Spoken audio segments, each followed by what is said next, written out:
कल हल्दी लगी थी और आज मेहंदी लगनी थी, लेकिन किस्मत ने उसे सुहागन बनने से पहले ही अभागन कर दिया। कहाँ आज दूल्हे के घर मंडा था और कल उसकी बारात जानी थी। पूरा घर और गांव खुशी के इस पल में झूम रहा था, लेकिन एक फोन कॉल ने सबकी खुशियों को मातम में बदल दिया। जो माँ कल तक अपने बेटे को सहरे में देखने के लिए बेताब थी, वो माँ आज छाती पीट पीट कर दहाड़े मार कर रो रही है।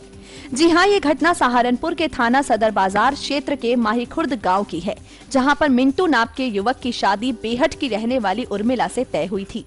घर के सभी लोग खुश थे, ढोल बज रहे थे, गीत गाए जा रहे थे, हल्दी लगाई जा रही थी। कहा जाए तो मिंटू का पूरा परिवार खुशी में मग्न था और यही हाल लड़की पक्ष का भी था।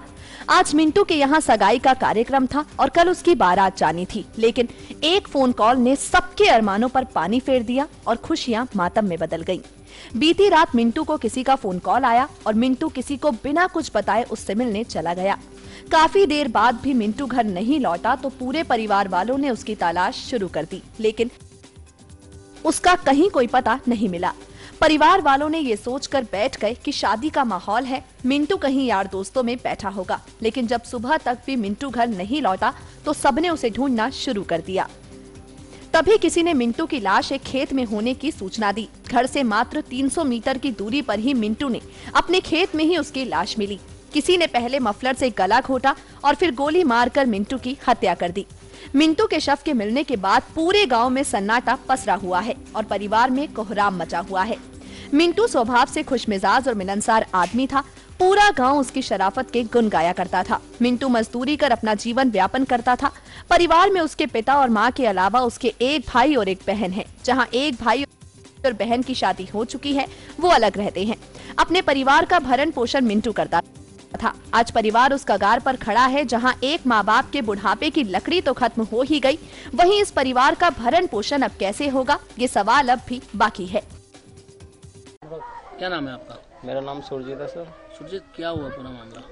पूरा मामला सर, मेरा भैया रात से गायब हो गया अचानक। क्या नाम है? मिंटू कुमार। अच्छा, क्या हुआ? तो रात में वे पानी लेने के लिए आया नीचे, तो हमने देखा कि हमने उसे पानी दे दिया, तो अचानक ही मेरा फ़ोन भी चार्जिंग पे लग रहा था ऊपर ही। तो अचानक फ़ोन आया, मैंने सोचा मेरा फ़ोन आया, तो अचानक मैं भी जैसे घर से बाहर निकला तो वो अचानक मतलब कि छत पे बैठा बात कर रहा था, खड़ा हुआ छत पे बात कर रहा था। तो मैंने सोचा पता नहीं किसका फ़ोन होगा, तो मैं अचानक घर में अंदर चला गया, सो गया। उसके बाद मुझे मालूम नहीं वो किस टाइम यहाँ से गया, और फिर हमने सुबह देखा कि जांच पड़ताल की, हमने इधर उधर देखना शुरू किया तो उसकी डेड बॉडी पिंक सिटी के पीर पे मिली हमारे गाँव में। क्या घर में कब उसकी शादी थी, क्या प्रोग्राम था घर में? क्या घर में तो सर बहुत अच्छा प्रोग्राम था, लेकिन बस सब कुछ कब शादी थी उसकी? शादी आज मंडा था सर, उसके कल बारात जानी थी। तो किस पे शक आप लोगों को लग रहा है, क्या लग रहा है पूरा मामला? शक तो सर किसी पे नहीं है, क्योंकि ऐसा बंदा तो नहीं था वो जिस पे कुछ ऐसा काम करता हूँ। क्या नाम है आपका? मांगराम है जी। मांगराम जी, क्या हुआ यहाँ पे पूरा मामला? रात से लड़का ये 12 बजे से गाँव था। उसके बाद मेरे रात में सब सो सा के ये औरतें गाना गुना बजाती हैं, मना था रात, और मना था वो ये औरतें गाना बजा के भैंस के बाजे में सो गए। एक छोटा भाई था उसका, वही नीचे पानी पी के पड़ जाएगा। फिर ये लड़का रात से सुबह पता लगा भी खाना गाँव वालों के लिए खाना बनाना है, बनने के लिए। भाई देखा तो यहाँ है ही नहीं वो, तो फ़ोन किया, फ़ोन करते करते ये ढूंढने निकल गए। एक तो चले गए, लाइन में चले गए, कुछ 5-4 इंगा चले गए। सामने हमारे यहाँ कॉलोनी है, वहाँ पे एक इनका ठेला था जो उसके पापा जी वहाँ थोड़ा सब्जी काम करते थे। तो वहाँ जा करके उन्होंने देखा, फ़ोन मिला, फ़ोन में घंटी बजी तो देखा साइड में पड़ा हुआ उसकी बड़ी डेड बॉडी मिली। उसके बाद इन्हें यहाँ उठा के लाए। क्या काम ये लड़का करता था? ये करता था जी मजदूरी, बहुत सिंपल आदमी था। ये करता था, पेटे पट्टे काटता था, लैंड मैन जाता था, बिजली काम करता था कभी कभार। क्या लग रहा है आपको इस हत्या के पीछे क्या हो सकता है? बच्चे ऐसे लड़का तो वैसे तो ये सिंपल था, कोई किसी तरह रंजिश नहीं थी हमारे बड़े गाँव में, ऐसे तो कुछ था नहीं। भाई नंबर 2 का सीधा बच्चा था, मेहनती था, मजदूर था। किस तरह से हत्या हुई है? भाई तो अभी कुछ कह नहीं सकते। नहीं, क्या कुछ